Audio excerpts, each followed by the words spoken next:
And I know that to some degree because we did analysis of students in Quebec and found out that one thing that predicted grades over and above intelligence and conscientiousness was agreeableness, and agreeable people got better grades than their IQ and conscientiousness would predict.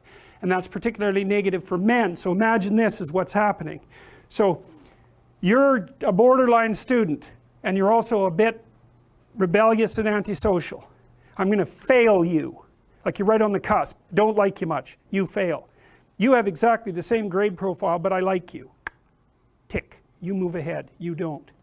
And so one of the things that's dividing men from women as they progress through school is the degree to which they're agreeable. Now that works out to some degree for women insofar as the agreeableness moves them forward, but they encounter the negative elements of being agreeable later in their careers. Anyways.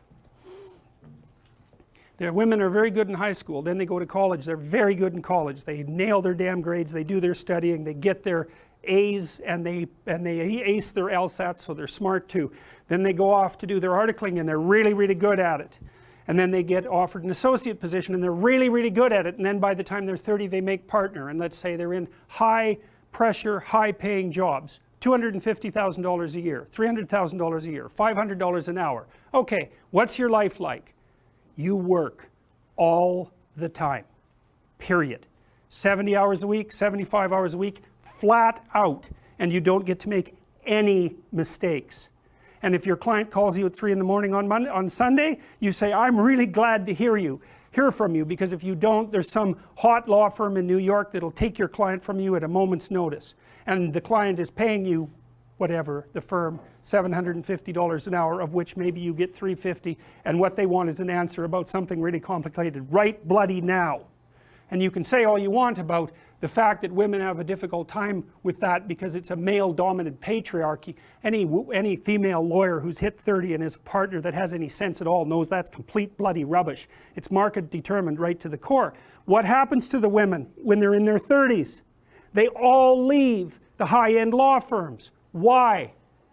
Because who in their right mind would want to live like that? That's the issue, right? Once you make about $60,000 a year for your family, but let's say for you personally, additional income has zero impact on your quality of life.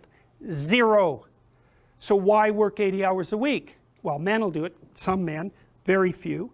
A handful of hyper-competitive men who are obsessed with hitting the pinnacle of the given dominance hierarchy they're in will happily work 80 hours a week, and they'll forego everything else. Relationships, family, children, way in the second category. And so those men are often very difficult to live with too, because they're so obsessed with their career. It's hard to have a relationship with them. And maybe they don't have much of a relationship with their kids, but they're damn good at what they do, and part of that is they're smart and disciplined, and they'll work non-stop all the time.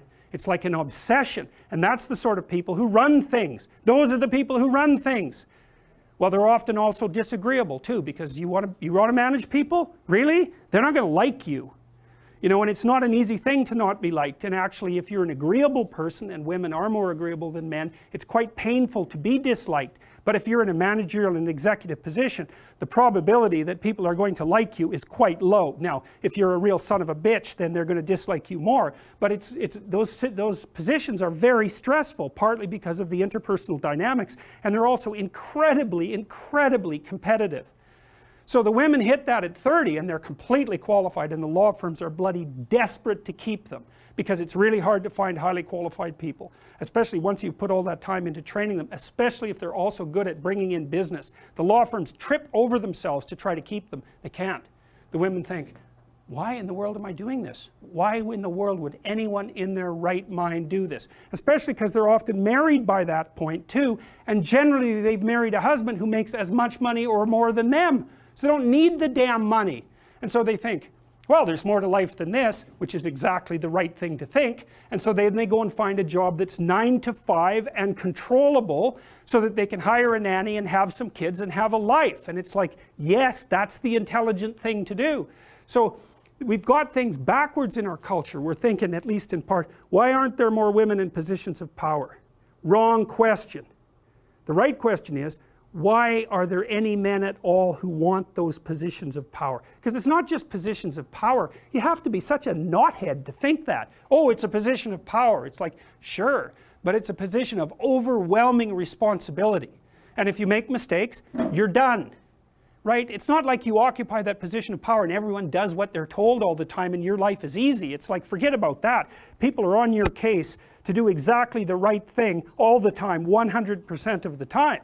And maybe you want that and maybe you don't. So what I don't know what people think is these people are all sitting in their offices with their like feet up on the desk, smoking cigars and oppressing the world. It's like, that isn't how it works. Those people, they work flat out all the time.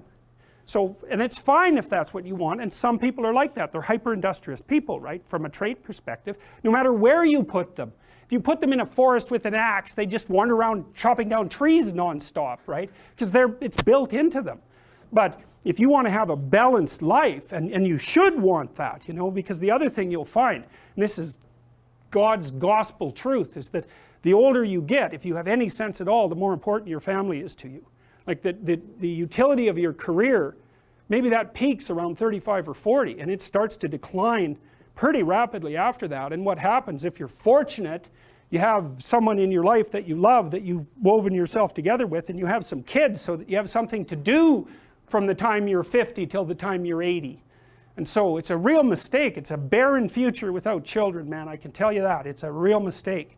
And so we do a terrible job of say, putting that image forward and saying, well, yeah, now, you know, because women have access to the birth control pill now and can compete in the same domains as men, roughly speaking, there is a real practical problem here. It's partly an economic problem now, because when I was roughly your age, it was still possible for a one-income family to exist. Well, you know that wages have been flat, except in the upper 1% since 1973. Why? Well, it's easy. What happens when you double the labor force? What happens? You have the value of labor. So now we're in a situation where it takes two people to make as much as one did before.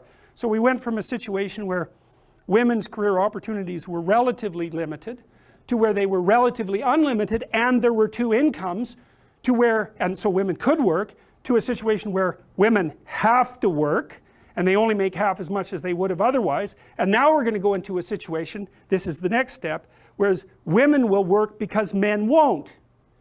And that's what's coming now. So there was an economist article showing that 50% now of boys in school are having trouble with their basic subjects. And you look around you in universities, you can see this happening. I've watched it over decades. I would say 90% of the people in my personality class are now women. There won't be a damn man left in university in 10 years, except in the STEM fields. And it's a complete bloody catastrophe. And it's a catastrophe for women, because I don't know where the hell you're going to find someone to have a, you know, to marry and have a family with if this keeps happening. So, and you think when you're 19, because you're so clueless when you're 19, you don't know a bloody thing, you think, well, I'm not really sure I want children anyways. It's like, oh yeah, you can tell how well you've been educated. Jesus, dismal, dismal. Without fail, I got to tell you, without fail, I've watched women go through their professional careers, many, many of them. It's a very rare woman who at the age of 30 doesn't consider having a child her primary desire. And the ones that don't consider that, generally, in my observation, there's something that isn't quite right in the way that they're constituted or looking at the world. Sometimes you get women who are truly non-maternal, you know, by temperament. They have a masculine temperament, disagreeable, they're not particularly compassionate, they're not maternal, they're not that interested in kids. Fair enough, man. But there aren't that many of them, and there's plenty who will not admit to themselves that that's what they most desperately want. Do you think women would be better off if they had kids earlier and focused on a career, say in their 30s? Who knows? Like it really is a problem. It seems like a more rational decision to me. Yeah, it's a really tough one. I don't think anybody knows the answer to that, because I mean, if you're 35 and your kids are, say, 10, 11, yeah. then you can go get a bachelor's degree, get your master's. Well, It seems more easy that way yeah. than having the career first and then trying to raise young kids. Yeah, I can't answer that, because I've seen women do a good job of it both ways. And you do get the odd woman who manages a high-powered career and kids, but Jesus, those women, man, like they buy more powerful microwaves because it'll take 45 seconds to cook the food instead of a minute. And I'm not kidding. It's like they're up at 5, they exercise for half an hour, they make breakfast, they get their kids ready to work, they go to work, they work 14-hour days, flat bloody out. They come home and work for another 2 hours to get their kids organized. They have a nanny to help them out, and then they work for 2 more hours before they go to bed at like 1, and then they're up at 5 and they do that again. And I'll tell you, you better be tough if you're going to do that, physically too, because you'll just burn yourself to a crisp. I've seen some women manage it, you know, but they're tough and they're rare, because that's a hell of a regimen. And then if anything goes wrong, you know, you have a sick kid or something like that, or there's any sort of crisis in your family, it's just, you know, then it becomes too much. And I don't know the answer to that, you know. I mean, the advantage women have is they live about 8 years longer than men, because testosterone kills men. So, Yeah, but they have a limited time span to have children, right? well, that's right. They pay up front and gain in the long run. But how, it isn't clear how our society should sort this out. We don't know, and it's partly we don't know what to do now that women have control of their reproductive function. It's a big mystery. Yep. I don't have an answer to that either, but I think from a practical aspect, and this goes for both men and women, even if women were to enter the workforce later on, they'd be at competition with people who are younger, and that's always a conflict in the workforce, and people are always hiring younger talent because of how long they can be in the workforce. Yep. Yes, well, and the thing is, young stupid people have the advantage of being young.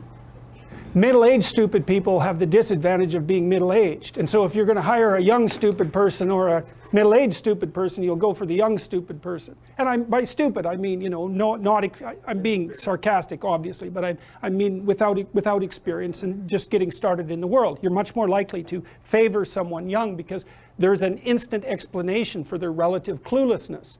And it's a problem, you know. So I don't know what the answer is, but one answer certainly is, at least in part, is to start letting young women know what being 30 and being female is like, and also to disabuse them of the notion that there's something magical about a career. First of all, most people don't have careers, man. They have jobs. And the reason you get paid for a job is because you're being asked to do things you wouldn't do unless you were being paid. And so it's not some utopia of cigar smoking with your boots up on your desk, that's for sure. Not that would be such a utopia to begin with. But, all right, so anyways. So this is more differentiation of the archetype fundamentally. So you see the dragon of chaos here, that potential manifesting itself into this ambivalent feminine figure, both promise and threat. And then I've mapped this one out, so the ambivalent feminine figure, so sort of multivalent, gives rise to the positive mother, and then the positive mother gives birth to the hero. And that's Hercules there. And I like this image a lot. So Hercules is in this container, so you can interpret that both as something feminine, the container, but also as a representative of culture, because it's a boat that's floating on the chaotic ocean here. So that's Hercules. He has to be in a container that sustains him in the murky water of chaos. And you see, he's going out into the unknown, and he's got a lion skin on. And that's partly because one of the initiation rituals for young men, when there were lions, say, in the Middle East, and that wasn't very long ago, was that you had to go out and kill a lion with a spear or with a bow and arrow or something like that. It's like, that's, you know, impressive, all things considered. I mean, you really think about that for a minute. You really want to go out and try to kill a lion with a stick? It's like, you probably wouldn't be quite the same after you did that. That would be my guess. And so anyway, so there's Hercules. He's got his lion skin on, and that shows that he's assimilated to the lion, the dominant sort of animal, and that he's also mastered it. And he's got his bow and arrow, so he's going to hit the target properly. He's someone who doesn't sin because he can hit the center of the target. And he's got this club, which I really like because it's covered with eyes, just like Marduk, the Mesopotamian hero. Well, what do you want to do when you go out into the unknown? It's like, arm yourself and pay attention.